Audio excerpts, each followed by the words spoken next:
And developing this morning, the Lebanese government now asking the Trump administration to help broker peace talks with Israel, defending itself from Iranian-backed Hezbollah terrorists in Lebanon. National News Desk Satra Al-Nashar joins us now live with the latest on this. Satra? Yeah, Jan, with hundreds of thousands of his people displaced just in the last week and a half or so, the Lebanese president tells world leaders his country is ready to pick up negotiations with Israel in hopes of ending these campaigns of violence, hoping the United States, too, plays a role in mediating. However, Axios reports that both the U.S. and Israel are skeptical and uninterested. Last week, the Lebanese government declared Hezbollah's military activities illegal and announced plans to deport any IRGC members found in Lebanon in a broader effort to crack down on Iranian influence. But so far, there's not been a strong direct effort to deploy the Lebanese military to disarm Hezbollah, though the president of Lebanon says he hopes to see a truce with Israel. And these proposed talks include help for his country's forces to do just that, to disarm Hezbollah. However, citing sources briefed on the discussion, the Financial Times reports that Israel is actually preparing for this confrontation with Hezbollah to last even longer than the war with Iran. On Capitol Hill, I'm Satra Al-Nashar for the National News Desk, America's News Now. All right, where is Mr. Biden? Here he is.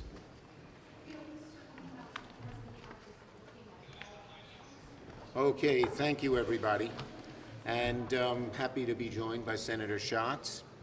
Now, Trump's explanation about his war in Iran grows more confusing and more contradictory every hour. Yesterday, hey folks, can we have a little quiet? Trump's explanation about his war, as I say, grows more confusing, more contradictory every hour almost. Yesterday, Trump casually claimed, I think the war is very complete, pretty much. But this morning, Hegseth stood before the cameras and announced that today will be the most intense day of strikes yet, involving, quote, the most fighters, the most bombers, the most strikes, unquote. Which is it? Is the war ending soon, or are we on the brink of the worst fighting yet? Donald Trump's a liar. He claims that Iranian Tomahawk missiles were responsible for the bombing of an all-girls school that unfortunately killed 170 people, many of them children. Iran doesn't have Tomahawk missiles. The claim is beyond asinine. It's just an outright lie. The president can't just talk off the top of his head on something as formidable as this. The President of the United States is spreading blatant lies about a war he started. This is war. American troops are in harm's way. Billions are being spent overseas when there are such desperate needs here at home to lower costs. Yet the administration still cannot explain a clear strategy or an endgame. That's why today I joined with my colleagues Senator Reid and Shaheen and called on the Senate to halt the Trump administration officials. What we got there? Now, from voices, it goes to music. Anything to thwart my wonderful remarks. Anyway,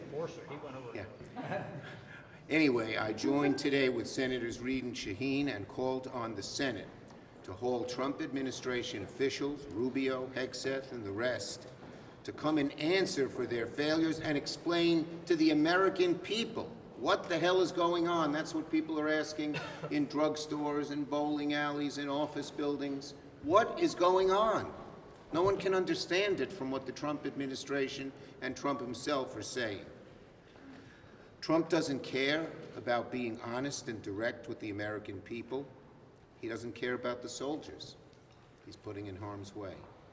He doesn't care about the billions we're spending while Americans struggle to make ends meet. He can't articulate a plan or a vision because he has neither. No plan, no vision, and we're at war. The American people are tired of the chaos. They're tired of the lies. On to another Trump administration failure, the Department of Homeland Security. We're in the fourth week of the DHS shutdown because Republicans refuse to enact common sense reforms to ICE and CBP to protect the rights of the American public. What we're asking for is very, very simple. The same thing police officers and sheriffs do throughout America. We have three clear objectives to rein in ICE. One, stop these roving patrols. Two, enforcement and accountability. Three, no more secret police. Cameras on, masks off. They're common sense reforms. The overwhelming majority of Americans back them. They know you don't bust into someone's house without a warrant. They know that police should not have masks. But the Republicans have refused, Trump has refused to engage in a serious way in negotiations to these core areas. Instead, you see them trying to blame Democrats for long TSA screening lines at the airports. Well, yes, last week, Thursday, we gave them a chance to fund TSA and other DHS agencies last week. And last week, Senate Republicans, led by Senator Britt, blocked Senator Murray's attempt to pass the bill through UC, through unanimous consent. It funded the Cybersecurity and Infrastructure Agency, CISA. It funded TSA. It funded FEMA and other important DSA functions. Republicans refused to fund TSA, FEMA, and CISA. And why? To protect ICE, not to protect Americans. It's wrong. Republicans need to get serious. And now, Senator Schatz.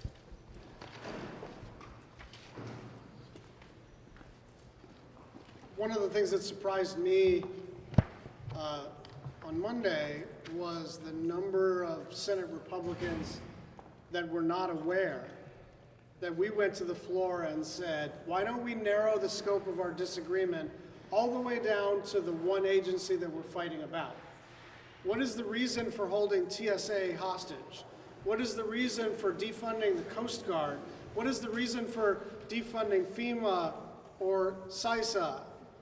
And so we went to the floor and said, we are in a deep disagreement, but an ongoing negotiation about ICE and CBP. And so let's narrow it to just that and fund the rest of the government. And it was blocked by Senate Republicans. And so if they would like to open any of these agencies, they should walk onto the floor and offer unanimous consent to open the Coast Guard, to open TSA, to fund FEMA, to fund CISA, and I guarantee you there will not be a Democratic objector. It is the Republicans that are blocking the reopening of these critical agencies. It is true that we are still far apart on the question of ICE. It is also true that there is no reason at all to hold TSA or the Coast Guard or FEMA hostage while our negotiations continue. Leader Schumer. The lady in the yellow dress. You've called for public hearings on the Iran war. Are there any negotiations with chairs of the committees to get public hearings on any of these issues? And what are you prepared to give in order to get hearings? Our chairs have asked for these hearings, but it's not just our chairs. It's not just Shaheen and Reid and Schumer. The American people want it. You're going to war and you can't even tell the American people what you're doing. You can't face questions, serious questions, that make you, that force you to think this through, which they obviously aren't doing. So of course we should have it. Of course, yes. Leader Schumer told us that they have offered to sit down with Democrats and the White House, and that Democrats said no. Okay, that's a lot of bull. Ask Patty Murray. It's a lot of bull. And second, we are constantly in communication with the White House. It's not that there's a lack of means of communication. We're sending things back and forth. It's a substantive problem. The White House will not budge on things that Americans want, like warrants, like demasking, plain and simple. So to put up this subterfuge, oh, it's the means of communication, bull. Ask Patty what happened. Leader Schumer. Yes. Thanks. Liam Cosgrove with Zero Hedge. 31 of your Democrat colleagues signed a letter regarding the Philadelphia American citizen who was murdered in the West Bank by Israelis. This is the 9th since 2022 murdered there. Why did you not sign that letter? I will have to. I haven't seen that letter. Leader Schumer. Would you have any? Yes. This was a month ago. Leader Schumer, what is your concern about a terrorism strike if DHS is not funded and the risks that poses to the United States? Look, there's plenty of money to fund CISA on its own, But very simply, if the Republicans are concerned about risk, pass, just by unanimous consent, pass what we put on the floor, which would have funded CISA. Easy, plain and simple. So don't ask us, ask them why they blocked it. Leader Schumer, Yes. Thank you. Thank you, Leader Schumer. You recently responded to President Trump's Truth Social post regarding the Save America Act, saying that if he's going to not sign any bills until it's passed, the Senate's going to be in a total gridlock. Can you just explain, isn't this sort of a stab in the back to the American people who 85% of voters support voter ID? Yes, but their bill isn't voter ID, number one. It is about voter registration. It allows ICE to kick tens of millions of people off the rolls, and they don't tell them until Election Day, and you show up and you say, you're not registered anymore, you're not registered here, you're not on the rolls. And they say, I didn't know that. This is a bill that destroys the country, and it is not about showing ID when you show up to vote. It's about the voter registration rolls, destroying them, purging them, not letting people know, and taking the rights in a algorithm put together by ICE, put together by Doge and Musk. It's an outrage, and that's why so many people don't want to pass it. So if you're Yes.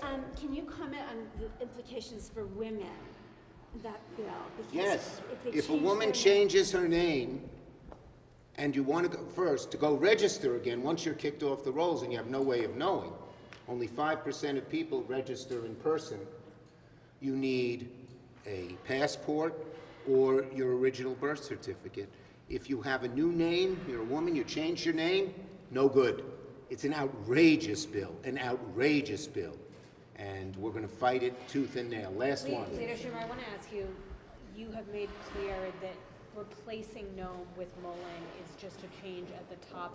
Are Democrats going to be united against voting for Mullen, a colleague? Look, in that the nomination? rot in ICE is deep. It's not one person, it goes deep within it. And what we need is not changing the personnel, but changing the law. That's what Democrats are for. So are you guys going to be united against him?